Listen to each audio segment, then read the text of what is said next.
That is a bummer. So let me check this. I can hear on the live channel. Yeah, audio for me, man. Okay, good. We're back. Okay, guys, we're gonna need a little real time. I gotta click some stuff. I'm getting some on my end. Okay, Chris, what's up, buddy? Talking Harry Potter Topper. Thanks for texting me about that. Chris, can you still hear me?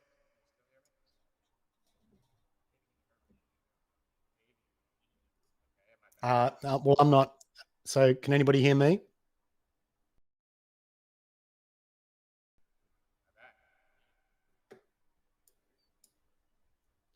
So I'm testing my audio on the YouTube. I can hear myself, I think. Yeah. Rob, can you talk? Yeah, so can you hear me still,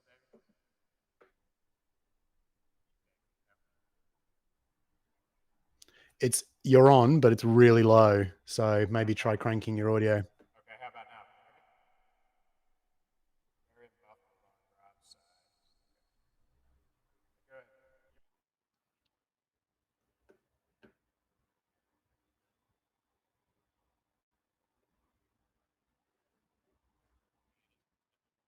Any different now? Can you hear me? Yep. Okay. Oh David, no, still sorry. I've got two windows open, so okay. Sounds like Rob is at the bottom of the well. Ugh. Ugh. Okay, sounds good now. Thank you, Brandon. yeah, it's on Better. now. Okay. Yep. All right. So I'm not going to explain to you guys how I fixed that because I don't actually know. Um, Yeah. welcome to the show, guys. What's up, Knightsel mods? Um, guys, Got a we've few been people on, don't we? been gone for a little while. We are back. We got new software, obviously. Obviously. Kind of a shit show here. We're excited to talk about Potter. We've Yeah, got a man. bunch of mods to talk about.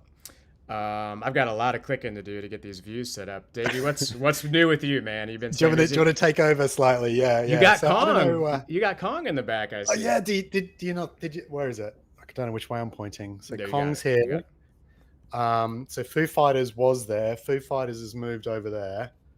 And then D&D's in the back as well. So that's brand new. Because D&D got sort of like an LE sort of popped up on the UK, and Cole, anybody who sort of has ever bought any pinball plastic protectors from the UK will probably know Cole Collywobbles. So we got on the blower to each other and decided that he'd take my Uncanny X-Men for a little while, and I'd get D&D in here to have a look and to do a bit of measuring for a few mods and things, because I've had a bunch of people messaging me asking for D&D mods, and I've always been saying, don't know, maybe in the future, maybe later on. So yeah, it's definitely happening. Going to be doing a couple of things for D&D. We'll definitely be doing some stuff for Kong. And I guess we'll talk in a little while as to what the deal is with Harry Potter. Yeah. So I'm continuing to click buttons. We got the comments up now, guys. Let me know if you can still hear me in the same way that we had before. I hope you can. Yeah, let's talk about Potter, man. Like what we've been following along with very little information. They haven't been leaking it like they have at the pace Predator has, and then we get it at Yeah. least over like a 24-hour period. I mean, what's your initial reaction, man? You liking it? Okay. Right. Let's sort of look at the sort of the release week, I suppose, because it was sort of like a drip feed over that week, wasn't it? So the very first information we got on it was that it started popping up on people's games. So they started getting the advertising sort of role or whatever on the various JJP games. So we got screen grabs from people's games where they were showing sort of the side art and stuff. And so the first thing we saw was the right hand side of the CE. And so we've got a sort of a pinball group here in the UK, like a WhatsApp group, and there's one like massive Harry Potter fan on that group. And when he saw the side art, his response was, "As a Harry Potter fan, this is exactly what I feared So yeah, so there was that. I'm not a massive Harry Potter fan. Like I like it fine. I've never read the books, watched a few of the movies. I think it's a great series, but it's not like properly my bag. So I wasn't sort of bothered one way or the other. I didn't think that the right hand side of the CE was much to write home about. I thought it was a bit too. I don't know what I thought of it really. It didn't feel very pinball to me. I thought it was risky. I thought it was going to be hard to marry up all the artwork. I didn't know what they were going to do on the playfield.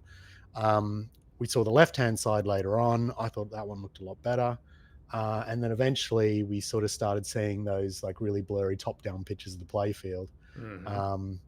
And those pictures looked a bit rough to me. But I don't know. We sort of saw the high res, and then we saw the promo. And after seeing the promo, I've got to say I thought it looked really good. Yeah, I was impressed.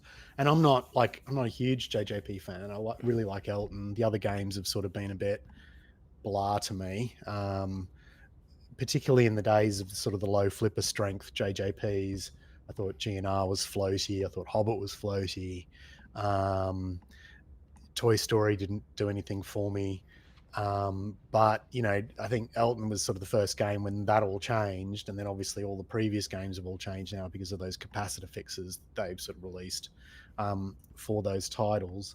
And, you know, for all intents and purposes, it looks like Harry Potter is a fast shooting game as well. I think the no ramp returns to the in lanes I thought was a bit of a weird thing, but then on reflection, I think it's kind of cool. Like it'll make it a bit more challenging. It'll make it a bit faster.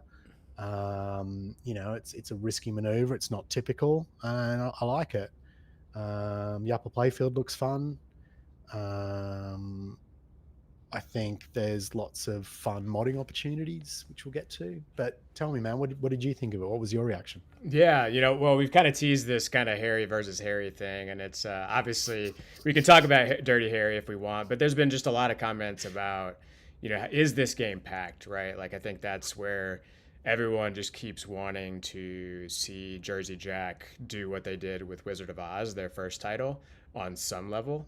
And we've heard various comments along the way about why they're not doing that. One is because they have to make so many of these, and if they really make it too complex, you know, from a business perspective, they decided that's not the way that they can afford to go. But speaking of Was though, like how is Was more packed? Like, man, I think it is because there's just so many things to do in that game, and interact with, and things that move, and like you can literally, like, if you were to point at in my opinion, to a certain degree, if you were to point at Potter and it'd be like, what is like the most interesting thing? It's very clearly to be that diverter with the staircase, and then maybe the pot with the balls that fall into it. With Wizard of Oz, there is so many different things to point at, in my opinion, that are interesting about that. I don't know the game well enough to kind of rattle them off the top of my head, but I've only played it at one show, and I loved it. I thought it was really great. And you know, I suppose the pop in the outlane is one of them. You've sort of got the trees that do something as well. Maybe they bounce up when you hit them. I can't quite remember. There's some kind of like witch sort of what do you call it, a magical ball or whatever, but that's been modded as well. There's obviously the upper playfield with the, you know, Kansas house that's got all of the targets to shoot around it and a flipper up there. There's the moving monkey. There's a thing in the bottom left-hand corner where the ball save, or the ball the pop in the outlane. The moving monkey. You've got the crystal ball on the left with crystal ball. And so I've got it pulled up right now. I mean, there's a lot going on with it. It is a wide body too, though, right? It is a wide body. It's really just a matter of, like, you know, what are people expecting out of like such a great theme for pinball? I mean, whether or not you like Harry Potter or that interested in it, I mean, it is a great theme for pinball because of so many things to borrow from the world. So to not like put, all those things in the game, and with the Hogwarts, like putting it on the top or rather than underneath the game. I think that's something that's probably disappointed some folks. Yep. Now take like, I mean, I'm going to jump over to like Twilight Zone, comparing it to that. A lot more people know this game better than Oz. I mean, this is known as classically the most packed game amongst games that are super popular, and I definitely feel like there's no question here that it's not on that level of packed either. But then there's also a lot of people talking about how the software, is packed, and like, that just a lot of these companies are deciding to invest in, moving a lot of the work and the expense at the end of the day, like into that area. So that's a fair argument as well. Yep. Yeah. I mean, I to be honest, when I first looked at it, it wasn't, I thought it was packed when I sort of first looked at it. So seeing sort of these comments coming back, sort of, I find them sort of quite surprising, to be honest. And there's, and it's quite difficult sort of making that argument that, the more packed you make something, the less good of a shooter it's going to be, because there's going to be more things blocking ball paths and changing ball paths or holding the ball up or whatever. But in some ways, that's there's a balance, isn't there? Too much and everything becomes overloaded. And you wouldn't exactly call Was a smooth shooter. No, No, no, it's that's the thing. It's like it's not. I mean, that personal opinion here, obviously, but it's not the best shooter by any means. So no, and I think in a lot of ways, therein lies its charm as well. I mean, I don't hate it on that basis. I just think that it's a bit of a sort of a peculiarity in a lot of ways, that pin. And but it also deserves a lot of respect because it sort of changed the pinball industry at that time. now I got to. So I was fortunate enough to go to the Northwest Pinball Show in Seattle area this last weekend. Shout out to Aaron with Fast for hosting me on a certain level, making it a little cheaper to get out there. So Aaron, thank you so much. Got to show off our Twilight Zone topper. The point I'm making is I got to play Dune, Okay. a game that I personally didn't have like a lot of interest in, due to like just my perception of the color palette of the game and it just feeling kind of like dry, and that was just my kind of first takeaway. But seeing it in person, very different opinion on it. Really enjoyed playing it.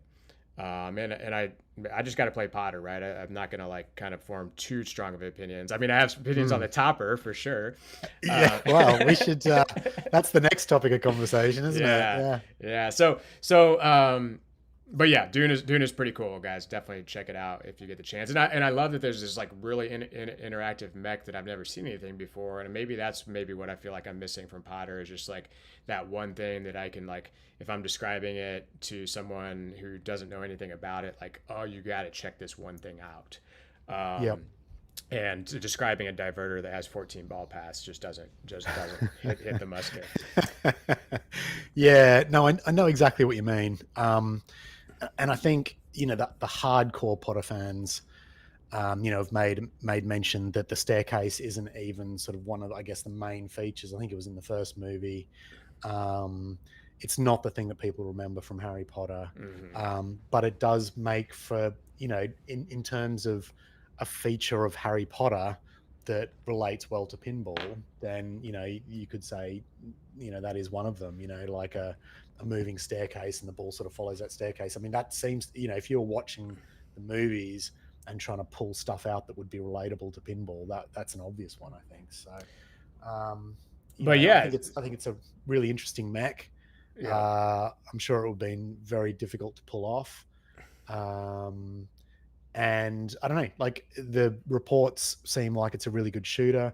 The hype and owners threads have been going absolutely berserk. I don't think I've ever seen threads, with that many posts.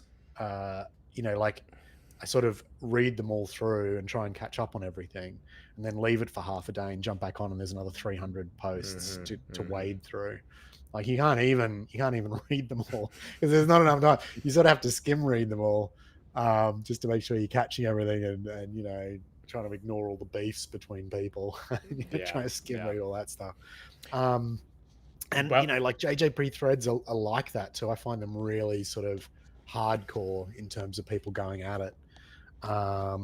there's obviously a huge swath of JGP fans on pin side, and they go hard against all the Stern fans and stuff, which I think is a little bit stupid and sad, really. Like, I'm probably more in Stern's camp, just by virtue of buying more of their games and stuff. But, I think that any pinball fan would want Harry Potter to do well because it's such a big license. So it doing well and JJP doing well and potentially reaching new markets, using the license of Harry Potter to reach those people, I think is a really, really good thing. So I'm sort of rooting for it to succeed. Yeah. Well, a couple of kudos from my end before we talk about the topper. The 10K price point for all the shots, everything is amazing. Yeah. I love the idea of picking one of those up on the aftermarket for a little bit cheaper. It's just like getting in on a Jersey Jack that's like very much more loaded than Avatar. Got to give him that too. Like, I feel like there's a lot more going on there.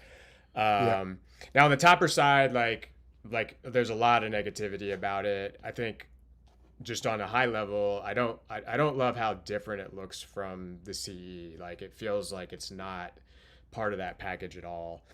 And I wish I actually kind of like the artwork on the side of it, just as a whole package. I've come around to it as well, to be honest. I think seeing it all in context, with everything, particularly with the left-hand side as well, I think as a whole package, I think it really works. So I'm behind it now. But the topper is like just doesn't fit at all, and I think it feels like the topper was a bit of an afterthought. There's rumors going around that Lior was going to possibly do it, and that kind of fell through at the last minute. When you watch the highlight video that Retro Ralph did, like, they don't even show the topper. So either they're not loving it from that perspective, or maybe they kind of it wasn't ready. I don't know. There's a lot of talk about a projector being in it. I don't think that really changes my opinion on it as far as like just the overall look and feel. Well, a projector only works too if you've got the kind of space to support that, right? If you're in a basement with a low roof, it's not going to really do much, is it? So that's only going to be effective for a certain subset of people. That's not going to wow me. But I suppose with a crappy topper lies an opportunity for mod makers, right, Rob? Yeah. So just a little bit of update from us. We, of course, have announced our Alice's Adventures in Wonderland topper expansion. It's looking amazing, Davey. I know you've seen it. Mate, it's awesome. Yeah, so good. It's amazing because of the lighting. So it's all coming together. Rob. Tell me you did the lighting. Davey, you did the lighting. You did the lighting. No. So really, but it's using the lighting that's already in the game, right? So it's coming off the lolly board. It's integrated into the game. It's mode driven, so it'll be responsive to game events, and it'll be and it's using servo motors to do little hidden tricks and treasures. And you're already saying too much, Davey. Are we not allowed to talk about that yet? Okay. No. So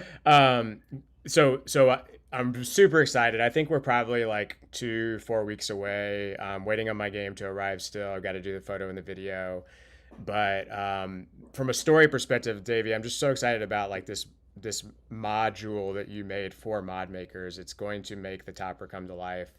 And the lighting on it is incredible. It's matching the lighting that's on the side rails. Melvin is even writing some new lighting specifically for the topper. He's very excited about it.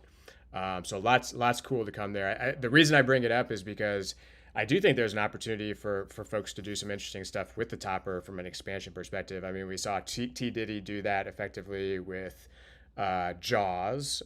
We saw Jazz Boucher do it effectively with Godzilla.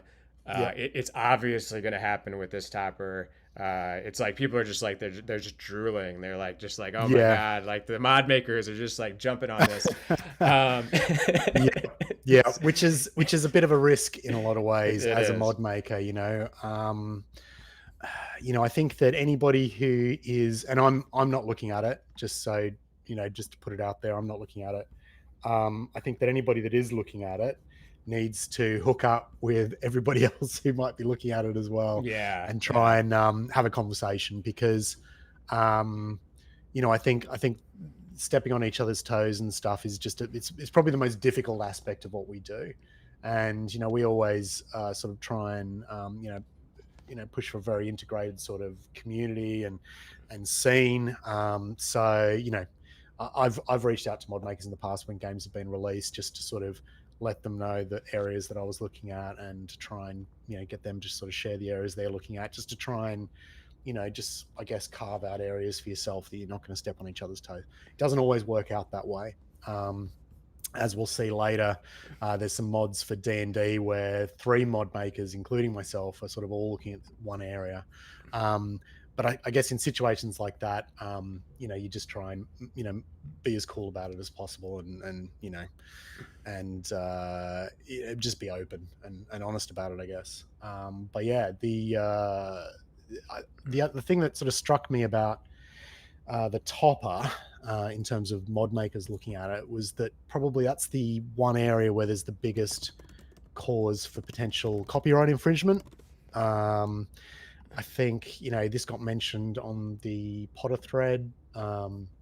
Somebody brought it up. Somebody sort of came back at that and said, well, you could just do a generic sort of castle. It could be for anything. It wouldn't have to be sort of Potter specific. Even though it would sort of look like a Potter castle, and sort of get away with it from that perspective. But obviously, if you've got wizards on broomsticks flying around turrets, and you're going to replicate that, then there's going to be a bigger risk there. And I think that when it comes to toppers too, and sort of the level of work involved and the price points involved, you're more likely going to get flagged up by people who are going to litigate that sort of thing. So I think it's important that anybody who's going to be looking at this just pays attention to that. I know that there's sort of topper makers around the place that have been leaning pretty heavily into copyright infringement. But they've been doing sort of low runs of things, and so possibly haven't been jumping up on people's radar. But yeah, anybody who's looking at this, just be very well aware of that. I know Lior got taken down for his Guns N' Roses topper a couple of years ago, and I'm not sure that one's ever seen the light of day since. Guns N' Roses are obviously pretty hot on the litigation. Shit, and my camera is gonna have problems. I'm really sorry. That's bad news. You don't sound like you got a lot of hope it's coming back.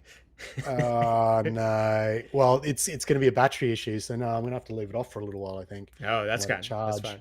Yeah. What I'll do is I'll change my camera so it's not so. Yeah, I'll take over for a minute. Yeah, good, really good point. Really good point on the IP side. I mean, I think that's one area that we're kind of hesitant, is because we want to do something really nice, and like, if you're kind of blurring the lines on this one, it could be challenging for sure. We got a little video up of it now.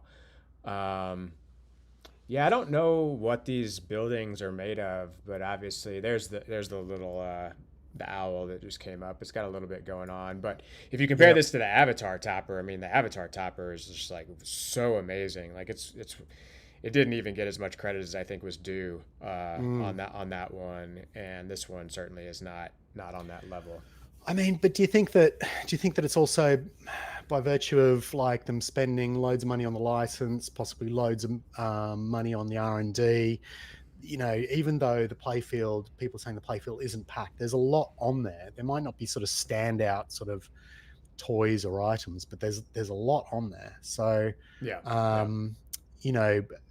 is it just because when you're looking at the bomb, they ran out of cash, and so they sort of just had to put anything up in the top, in the end, I don't know. Yeah. It's like, and also it could, like, I'm sure the staircase and the concept for the topper were probably pretty early on, and you build the entire thing around the staircase, and it is what it is. And you had this topper concept with this castle, and maybe they kind of had some ideas to do sculpts, and they just found out they couldn't pull it off, Yeah.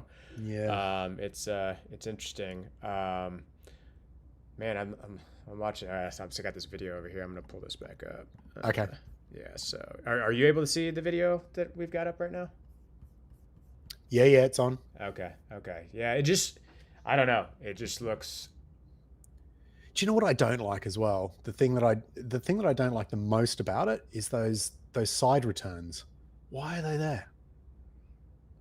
Yeah, it's almost like they were gonna do something kind of Avatar-esque with like building this like box of action in it. It just makes it look like a diorama, like a Dude, school that's a good project. point. The castle, if it were like you're able to see the skyline naturally, Yeah, yeah, it would it look. would look so much better without those side returns, I think. Yeah, and then you've got Like it, that weird plastic with the yeah. It's a I mean, hodgepodge kind yeah, of yeah, stuff. it's not the best, man. Yeah. It's really not the best. Would you guys look at it? I would be really curious about doing a topper expansion. I think people are really going to like what they see that we do out of Alice, but I think that is it's really tasteful in a lot of ways, and it's like how could I make something tasteful for this one Mm, as well, also falling within the IP side of yes. things, right? It's just like Yeah. Yeah. I don't know how I would go about doing that against a license that I think is probably very protective of so many elements, you know. Yeah. So that Mm. would be a risk for sure. Yeah. Yeah. Yeah. Yeah. It'd be a difficult one to skirt around. And they had Um, this video to refer to as well. Damn it. Whoops, Yeah. whoops. In that case, you're definitely not going to look at it, are you, Uh, Rob? I don't know, Yeah. Chris, if you're still out there, I know I entertained it. I did. So Don yesterday on his podcast gave us a shout out for Pulp, I think, and he told people that we were doing a Harry Potter topper, and I don't know where he Okay. got that information. So I called him today, and I was like, "What's up, man?" I was like, "Where did you get that information?" He's like, "Oh, I just heard some people were doing a Harry Potter topper." I'm like, okay, Yeah. so I guess that's us. So just yeah. No, but That's as tenuous as it ever needs to be to drop on a podcast, bro. You know I'm honored for us to be a part of any rumor mill. If you want a rumor about us, then we'll take it. Yeah, yeah, yeah. All news is good news, man. There's anyone Uh, worse than people talking about you, and that's people not talking about you. yeah, definitely. So we could talk about Top Potter for another half an hour probably, but Mm. we should save our real comments for playing it. What do you think? Yeah, yeah. I think we should. But do you want to? Did you notice? Let's talk about playfield mods. Did you Yeah, did yeah. you did you notice anything on the playfield that you think could do with a little bit of sparkle? Let's pull our screen back up. All right, guys, we're gonna keep talking about Potter. Sorry, No, you're fine. You're it's only fine. half past, It's so we only got a little half bit of past. time to talk about. Yeah. All right, I got some images up. I'm gonna kick us back.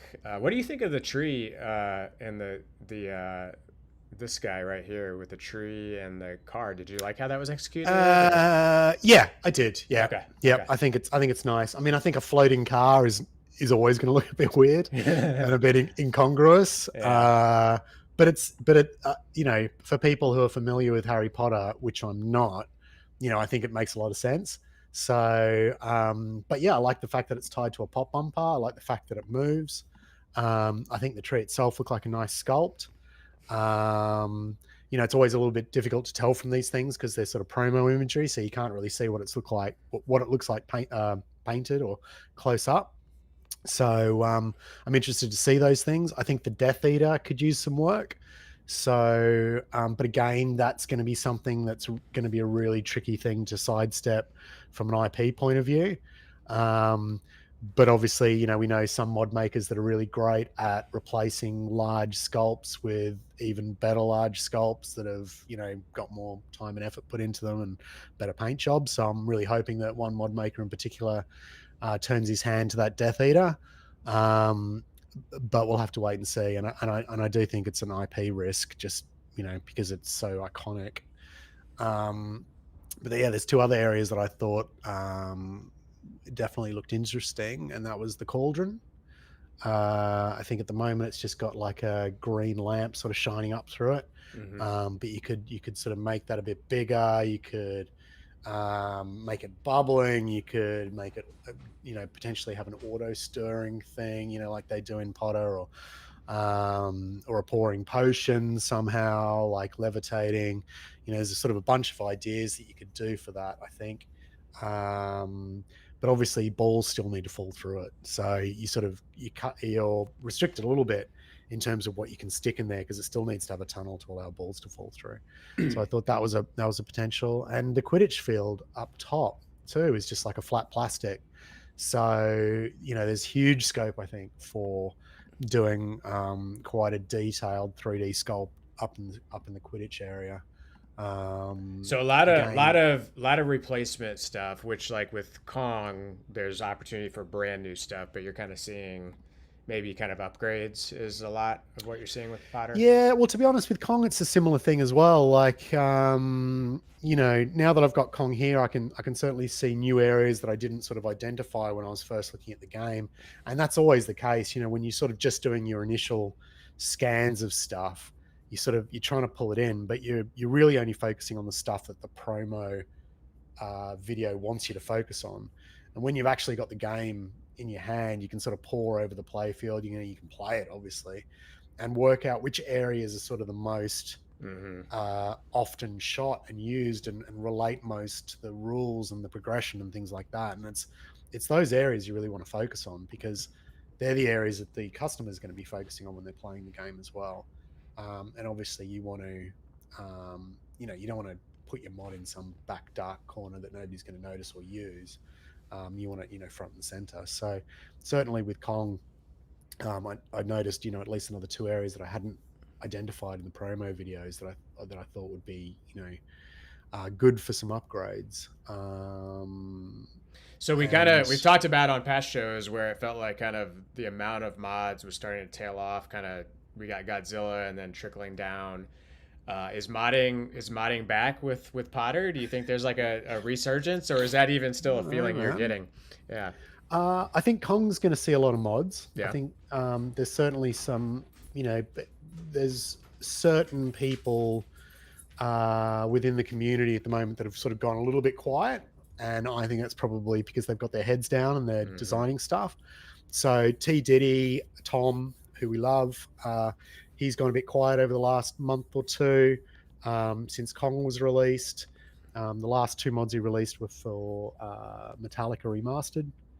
I think he'll be working on some Kong stuff, most likely. And I think probably, that the topper will be something for Harry Potter that he'll be sort of definitely thinking about as well. Yeah. Chris C. Arcades, he's gone quiet for ages. I don't know what he's up to. He had some Stumbler. He had some Godzilla sling toppers that he released a little while ago, and then he's been collecting some names on. I think they were due for release in November, but he sort of made a couple of posts in the Kong thread, but not very much. He's been pretty absent on the I think he's been completely absent on the Harry Potter thread. So I don't know what he's doing. Sirocco, who's sort of fairly new on the scene, he's been doing D&D mods. He's been, I think he's got Harry Potter incoming. I don't think he's looking at Kong. I think he'll definitely be looking at Harry Potter. But obviously with Harry Potter, we've always got to sort of recognize that, JJP typically sell less games than Stern. So they've not generally been places where mod makers have gravitated to, besides Lior and people like that. But Harry Potter is obviously a different kettle of fish. It's a bigger license. The question is, how many more games are they going to sell based on this license than they usually would? And will it be of the order that Stern would sell on one of their normal Cornerstone games? Yeah, well, we got the cheaper model, so I think that helps for sure. Obviously, it's going to be a popular title, so yeah, I'm hoping we see some really really cool stuff. I think because it's not like a comic book style, I think like doing the style of mods that a lot of the folks that you mentioned are doing, it's just a really good fit, by default. So, all right, man, are we ready to talk about some mods? Yeah, let's talk about some mods, man. So I don't have my favorite video to play. I totally failed to cue that one up. How's my audio? There's a little bit of music playing in the background. Can you hear that, or are we okay? I can't hear the music, man. Okay, perfect. All right, I'm gonna switch up our screen here and get you live. Are you you ready over there? I'm ready, bro. Okay, cool. Give me just. You tell me. Yeah. You tell me when you got my screen up. I got your pin side. Yeah, I got your pin side up. Okay, cool. So I mentioned earlier Sirocco. So he's been a Pinside regular for a while now. He's sort of always pops up on the threads, making comments and stuff. Wait, he does mods? Yeah, man. Yeah. He shits on my stuff all the time. I can't wait for this. This is awesome. No, Brilliant. he only talked crap about one thing one time. I got nothing against him. Oh, He pushed the product forward. yeah, I yeah, want to see what yeah. this guy's got though. Let's see. Okay. Yeah. Yeah. So he can be quite outspoken on the threads. So, be that as same with many people on Pinside. But he goes, so he's started mod making. He started doing a labyrinth wall. Do you remember the wall for the topper that he designed? So he built sort of like No, I didn't see that. wall to go around the figures on the topper of labyrinth, and that was sort of the first thing that he did. And the second thing he did was Tiny's Tavern for D&D, and that got really good uptake. I think he's got sort of 150 on the list. He closed the list at 150 because he's got a day gig, and sort of this is just his part-time thing. And this is his second thing. So he's working on a mimic for D&D. This was his initial sketches. The thread's really good actually, because he sort of goes into detail about his process and sort of everything he did to sort of come up with stuff, which I thought was great. It made for a really good reading. It was very interesting to hear about how he uses both Fusion and Blender, I think, to create his models. There's these really great sort of renders of things here before he's even started printing. And he goes into detail about sort of how he's lighting them, his circuit board designs. Whoa, go back to that last shot. I want to see that. Is that where this is going? No, one more back. One more back, yeah. So this is where it's headed. This is cool. Okay, keep going. Yeah. Keep going. Yeah. Okay, so this is sort of a painted. This is not the final paint, by the way. Okay. He goes to great lengths to say that this is just a rough painted thing, but he's got sort of custom circuit boards underneath, lighting everything. Shows us the circuit board designs for how they look in Easy EDA, how they're mounted within the base, how he's replacing the spotlight to point at the dragon. So it was he just went into heaps of detail about everything, and just made for really interesting reading. And I thought it was just a nice approach to announcing a mod. And yeah, he's getting pretty good uptake on it. So well done, Sirocco, for that Cryo Labs. If you want to check it out on Pinside. Can you go back to that one shot where it's like mounted up there, just so we can see? This one? Yeah. So that's okay. Cool. Yeah, looks all right, doesn't it? I mean, it's like he looks like a fun little character there. I don't know. Is that an original? Yeah. Is that an original concept, or is that a character from the universe? So, it's a D&D character. So it's one of the classic D&D monsters, I suppose. So a mimic is a monster that masquerades as another object to lure in adventurers and then attacks them when they come to open them up to grab the gold or whatever. So originally in this spot was a flat plastic with a mimic. And there was sort of like a raised platform that held a spotlight pointing at the dragon, and that's why he sort of replaced that spotlight with another one there. Now, a lot of people have been asking for a mimic replacement for a while. I've been getting lots of posts on it. Full disclosure, I'm working on a mimic as well. And sort of have been, for a little bit of time before this one was announced, and before this one was announced as well, which is another one, another mimic. I'll open that up. This one's got a working servo in it that opens and closes the roof of the mod. So he's sort of got a flasher inside of him, I think, that's replicating the original flasher that's in there. He's also done sort of a replacement for the base of the plastic that the thing's mounted on as well, and he's using like a little servo motor to open and close the lid, which is very cool. So this is by Coming to You mods. It might even be his first one, I think.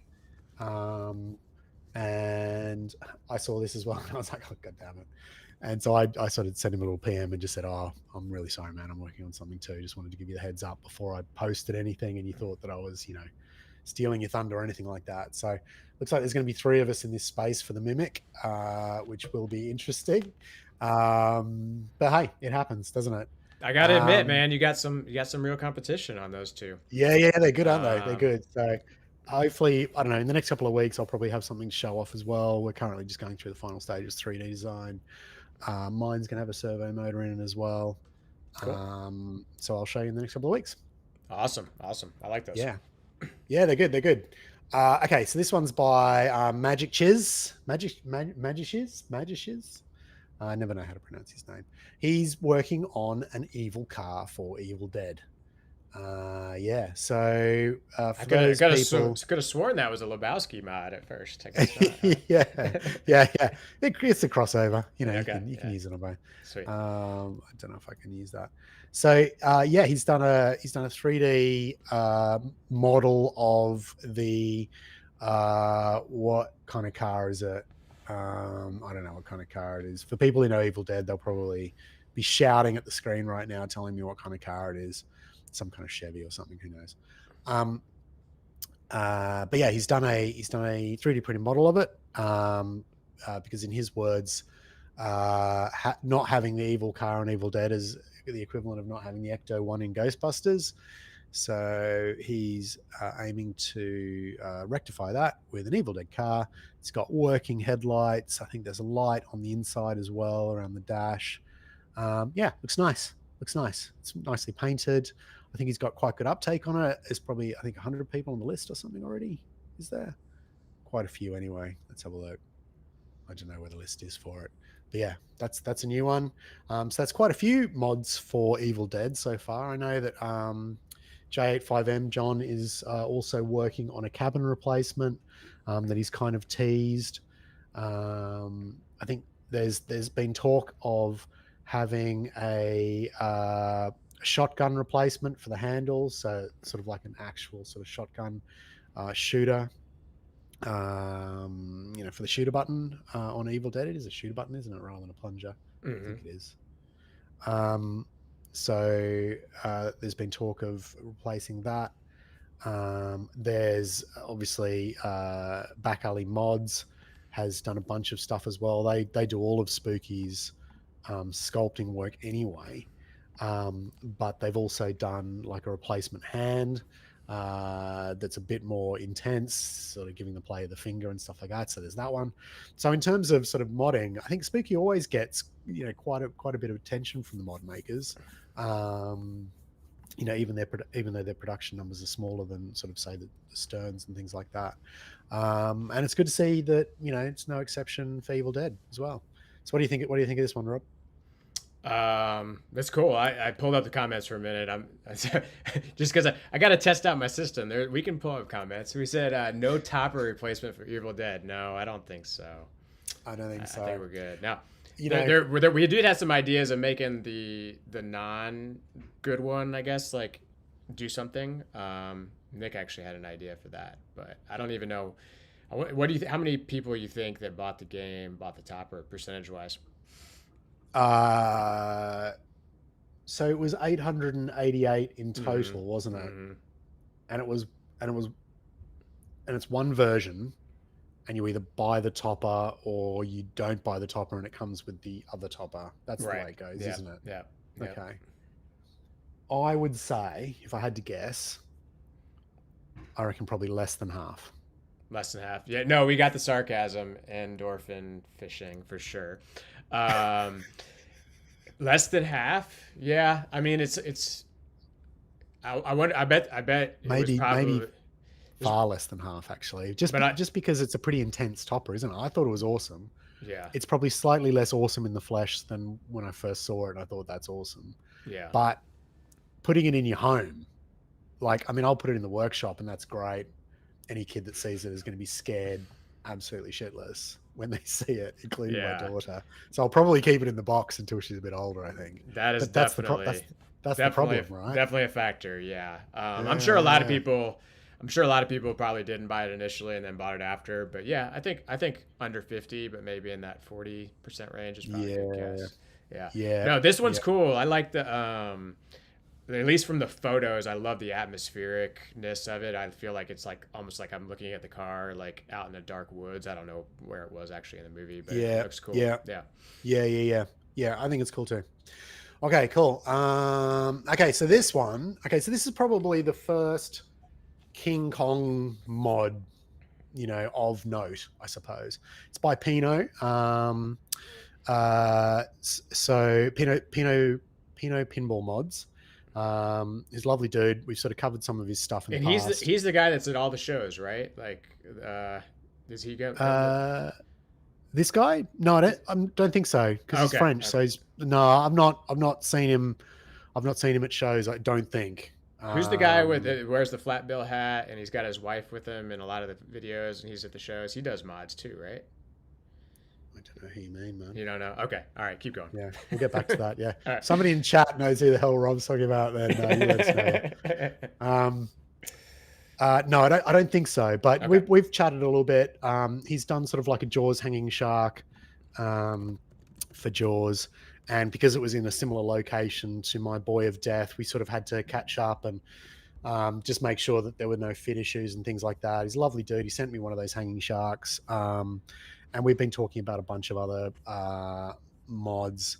And he's looking at using the lolly board for a few things. So yeah, he's a cool dude. And he's just released, and you can see the list, it's quite significant, 140 people on the list for this already, for his Monkey Flame mod. Oh, cool. Yeah.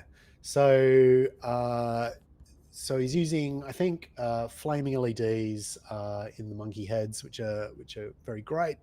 They're meant to replace. You can't quite see it there, but I don't know whether you're familiar, but on Kong, the slings have a picture of the monkey head with the flames coming out. So the idea is that it replaces those, like it sort of redoes those elements. Initially, the flames are a lot bigger. He sort of shortened them down, just I think because of potential space issues and stuff.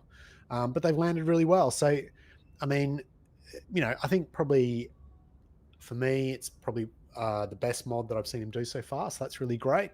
But also, it's a really good test case of modding for Kong because it's the first one that's kind of come out.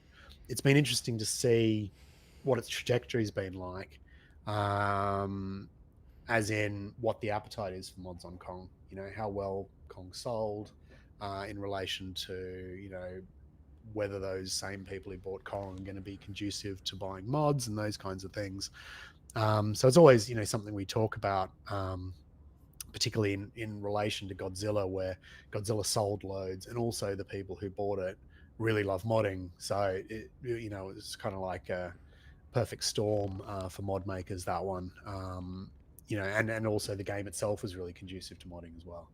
So this one's interesting because a bit of a test case, really, to see how well mods will do on Kong, because it's certainly a game that I'll be looking at, because I think it'll be a really fun game to mod. Having had the game here, I know that Kong copped a lot of shit for the playfield and the colors and the busyness of the playfield, but I absolutely love the playfield design from an art point of view. It's so busy and so detailed. It kind of feels a bit like a board game where everywhere you look there's sort of some interesting story going on, with adventurers climbing over chasms or climbing up mountains or snakes in the outlanes. I think it's fantastic from that point of view. And I just think that's going to be a really exciting thing for mod makers, because they can sort of take those leads of those stories and sort of convert them into something that's a bit more realistic or interesting or interactive. I really like this mod. I've got a Kong, so definitely gonna get on that list. I think he's done a great job with this. Yeah, he did a bunch of stuff I think for Bond, and it was just kind of like putting Jurassic Park too, I think. He just kind of put it in Bond. It was just kind of felt a little bit like he's just putting objects in places that it didn't necessarily have a lot of intention. Whereas this one, I think, is really nice. This I think, So probably he's done less sort of interactive, I suppose, less detailed modding in the past. I don't want to insult him by saying simplistic, but possibly simplistic. Whereas I think this is the first one that's I think really sort of nailed it in terms of the look. I think he's got the monkey sculpt like bang on. And the fact that the sort of the flame sculpt's really good too. The fact that there's like flickering LEDs and it works really well. So yeah, I'm really pleased with this one. I think he's done a great job. Yeah, and his stuff that was simplistic was priced accordingly too. So there's definitely Yeah, nothing absolutely. negative to say about it. I mean, I'm Absolutely. sure this one's Yeah. going to be more, and but yeah, I think this is really cool. I like those graphics on the slings, and I thought that was something pretty obvious. Let's talk about Kong for a minute. I mean, like, how you feeling about it? Have you played it a lot yet, or? Yeah. I've played it a lot. Okay. Because we talked on the show a lot about this as well. When you get a new game, how sad it is being a mod maker, because as soon as you start getting the glass off and start measuring things, and the game's always in bits, and then every time you look at it, you just like you have to put it back together again before you can even have a game, and that's a really sad thing. So yeah, I've been trying to get as much time in on it as possible, just as a player, just to enjoy it, and and get a feel for it. So you've played it a decent amount. Yep. I mean, it's only been here for about a week, so I've been playing it, pretty every night for a couple of hours. Can I ask you a personal question? Of course. What's your high score? Mate, it's low. It's really low. Well, what is it? It's really low. What is it? I don't even know, man. Well, walk over there. 150? No, come on. Walk over there. Tell me what it is. I need to know. The reason I ask is because I want to know how deep into this thing you've gotten, because I've gotten pretty deep. It's not very good pinball playing. 146. Wow. Okay, so I'm gonna challenge. I'm gonna challenge you. Okay. Yeah. So the targets, the drop targets. I don't know how you get them to blink, but if you see one blinking real fast and you're not in a mode, hit it, because you collect it, and if you collect all 4 of them, it lights the target that's behind the drops. Yeah. And it's called a treasure. Treasure collect. Yeah. And there's only one treasure right now. It's a super spinner. But you were talking about all the things going on with the games. I think Nick noticed that there's a little guy on a skateboard, and there's actually a surfer on top of the skateboard. So now you got me wanting to make a mod after that. Yeah, man. Yeah. Do it. But somebody's got to make a little Gary Stern totally golden idol. Like totally. that has to be done by somebody. In fact, I'm going to take the mantle of that one. Gary Stern, idol, golden, lit mod coming. So I'm super excited about this game. I trudged through the code updates on Bond from the beginning, and ended up kind of enjoying that experience. I'm excited to see what happens with Kong. My high is 800, so I've been through basically everything. Yep. I haven't got. Now you're just plonking your dick on the table, aren't you? Right, that's what Davey, there's kids in the room. Sorry. Like, come on. I'm sorry. That visual is just too much. Sorry, kids. This is not a family show. But I was curious because like it's just representative of how deep you've got into it, right? Like you just haven't done everything yet. And I definitely no. And I don't really even know what I'm doing at the moment, to be honest. And I have been, the glass has been off, and I've been fiddling with the VUK as well, the VUK, because there has been mechanical issues. If anybody's been following the Kong thread, there's been a bunch of mechanical issues that have sort of been plaguing a few people. So one of the first mods that I just released, which is available for free in the Kong thread, Kong owners thread on Pinside, anybody, it's just a little VUK bracket that can be used to stabilize the Gong VUK.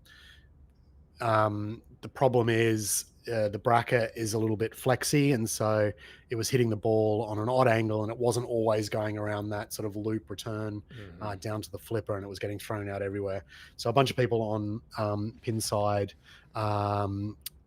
did a fair bit of work before me to identify the cause of the issue, and released a couple of fixes that involved sort of metal bracketing, which didn't solve my particular fix. So I sort of iterated on that, designed a 3D printed part that sort of stabilizes the bracket. And we're hoping that that'll be a more short-term, long-term fix, depending on whether Stern ever addresses it. But if anybody is experiencing that issue with their Kong, jump on the Pinside owners thread, and there'll be links to the STL that was posted today. I'm sure it'll be put down as a key post at some point. So yeah, if you need one, just jump on and grab that. Nice. Well, the thing I learned about that game is once you kind of realize it's pretty easy to backhand into those Kong targets from the left flipper, your scores are gonna go up. So getting that into your flow, I recommend. How many more mods do you have to review? We're running out of time, but I don't want to miss it. Oh, okay, yeah. Okay, well, we need to do this unboxing, don't we? So should we just cut straight to the chase, man? Let's do it. Okay, so all right, I'm gonna switch it up. Yeah. Okay, and. Okay, let me just quickly change this. There we go. You're live with your other cam. Yep, you're good now. Okay, got it. Okay, so Stellar mods. So I mentioned that I was sent a Stellar mod this week, and it's quite literally a Stellar mod, as you can see here. Now, the reason I wanted to do an unboxing of this is a mod for Star Trek: The Next Generation, so a really old game. An old Williams game, wide body, which is an absolutely fantastic game. I absolutely love it. But one of the problems with that game is that the Star Trek phases, so are they phases? Cannons. The cannons have never been realistic to the world of Star Trek. So that's been noticed by people and, for a long time, but nobody's ever actually addressed it until now. So these guys are a father and son team. They've only just started doing modding, and they're sort of popping up everywhere now. They've got a whole bunch of mods. I was going to mention one of their other ones for Twilight Zone in the pod, but we ran out of time. But this is the main event, really. This is the one that I sort of first noticed them working on, and it looks so good that I thought I'd jump on the list. And they responded to feedback really well. A couple of people mentioned a few things. I think the final color wasn't quite right for the game, and so they modified that. And they've just done a really great job. But I mean, look at the packaging, man. So beautiful box, sticker on the front, massive sticker, beautiful design label, sticker on all three edges as well, and then plastic wrapped, man, like an actual legit product. That's not a thing in pinball mods. I know, man. I love it. I know. So I showed this to my staff, right? My staff. So I showed this to. Yeah, I know. Yeah. Now he's putting what on the table. Yeah. So I showed this to Danny, and she was like, "We got to start doing that." I'm like, I don't even know how to do that. She's like, well, you need to find out how to do that because we need to start doing that. Well, then you can't open it up and fix the stuff you forgot to do before you ship it out. That is a really good point. That is a really good point. And we do that quite a fair bit. So, but it also makes for a really good unboxing, doesn't it? So, so what's the bet that he probably has one of these machines in his day gig as well, and so he was able to use it for. So this is the real thing right here, huh? This is an unboxing. Yeah, this is a literal unboxing, man. Like they do on YouTube all the time. The kids. This is the stuff the kids. The kids just watch it. My daughter would watch 6 hours of unboxing every day. I think. Disgusting. But yeah, that's bad parenting, isn't it? Mm-hmm. Okay, here we go. Don't rip that cardboard. Okay, there you go. Oh, here we go. Look, see. So this is the fellas, Richie and Alex. Can we get a close up on those guys? See what they look like. Yeah, let's get a close up. All right. Nice. What's up, guys? Hey guys, Richie and Alex. Okay. I mean, just how beautiful is that, eh? They've just done such a great job of it. Oh my God. It just gets better and better. What the heck's going on here, man? Okay, so this will be like a work pad so that you can put that on your playfield and stick all your bits and pieces. Like that is a quality idea. Hey, you can whip something out on it. Just plop. Yeah, that's the theme of the show. We'll call it the plunking stuff down on the table show. That is a really good. I mean, come on, that's a really good idea. I'm a little bit jealous of this. This is quality, man. This is looking good. I know it is, isn't it? A ball remover tool used to remove balls from cannons during maintenance. Okay, so it's like a magnet on a stick. Oh my God. Okay. Okay. Setting the bar Beautiful pretty high. cabling. I know, man. I know. I'm feeling a little bit shrunken looking at this and how good it is. Nobody's going to be pulling anything out on a table after seeing this, man. Wow. Yeah, like you're Okay. making me realize that those things are kind of, well, they're not on this level. That's for They're sure. significant, aren't they? Okay. Right. Can I? What's the retail on this? Because like I almost want to buy this game to buy these. I know. What's the total man, investment here? I don't know. Hang on. Let me quickly. Did I leave? Yeah. Hang on. I've got it here. Oh, it's okay. Let me check. I'm gonna guess like maybe 600. I don't think so. No. Okay. Hang on. I can't tell you easily. Okay. And I'm gonna try to keep talking. I'm gonna try to pull up what the ones in. Yeah. So it's Stellar Pinball. You try and look at it. So it's listed under STTNG. Well, I'm just gonna pull up. I'm just gonna pull up the game so people can see what the. Yeah. Okay. Okay. So I'm just trying to work out. So he's obviously used like water slide decals over most of it, and that's how he sort of gets this effect. That's been done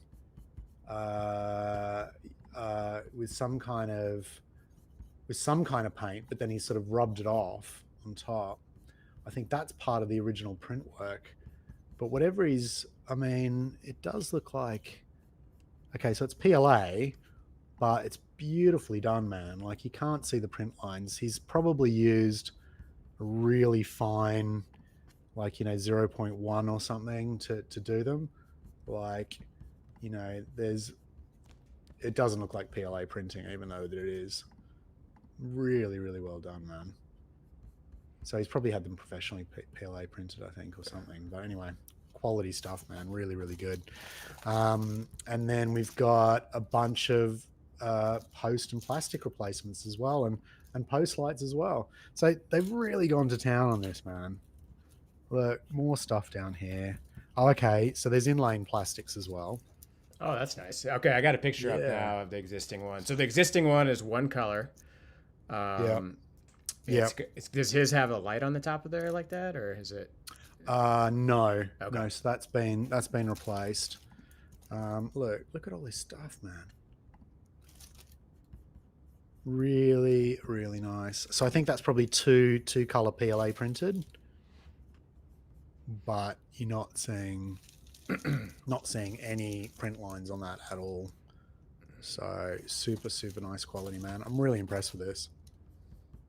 I'm gonna have to have a good pour over that later to work out how he's done everything. Do you have the game? Yeah, man. Yep, have the game. It's currently over at Neil's at the moment because he wanted it for a comp. And if anybody's ever had to move a next generation before, you'll realize that they are absolute beasts. But you know what game is an absolute beast that has absolutely no right to be an absolute beast? Let's hear it. Pulp Fiction, man. It's very heavy. Yes. Why is it so heavy? I don't know. It's a good question. Why? Our CGC games more heavy than their predecessors, the remakes, or do you even know? I'm not sure. I've got Medieval Madness here, but I don't remember it being exceptionally heavy. Yeah. So I'm not really sure. I mean, I don't know. Maybe it uses a traditional transformer, but even then, it shouldn't be any more heavy than a traditional game, and it is by a large factor. Like I couldn't even deadlift it to get it up. I sort of had to wedge stuff under it to sort of do it in two parts. Whereas usually I can just sort of like hoik it and then stick something underneath it. So you said you've got your Star Trek with Neil for a comp. What does that mean? So Neil runs comps here in the UK. Oh, that's competition. Okay, I thought you were talking about he was comparing to them. Okay, gotcha. No competition. So cool. Yeah, he runs the UK Open and a bunch of other competitions, and he needed that and Sopranos for a comp. So that's gone over to him for a little while. So when that comes back, I'll fit, and then I don't know, maybe we'll do some more filming once it's in game, and I can show you it in action. Yeah. So, Davey, what can everybody expect from us? Are we going to be back within a month, or are we going to take longer this time, man? Oh, who knows, man? Yeah. Who knows? it's all pretty seat of your pants stuff, this, isn't it? So, Well, I think we're both pretty busy. We've got 4 toppers underway at various levels. We do have Alice coming next for sure. So keep an eye out on that from us. Anything you can predict next from you? I know you mentioned a few on the podcast. Yes. Yep. So Elton John sign has been released. So that's out now. Parts are incoming for that. We'll be hoping to start that in a couple of weeks. We're working on theatre right now, finally, which everyone will be very pleased about. It's been a long time coming, but we have started work on that. As always, the first batch, there's always a couple of little fit issues, but nothing major at this point, which is good. All resolvable easily. And we'll be going hard into theatre for the next couple of months. But meanwhile, I've been heavily designing stuff. We're going to have some stuff for Jurassic Park coming out very soon. Glow posts, we're releasing more games, more game support for the Glow Post product that we do. And then it'll be D&D and Kong and Harry Potter after that.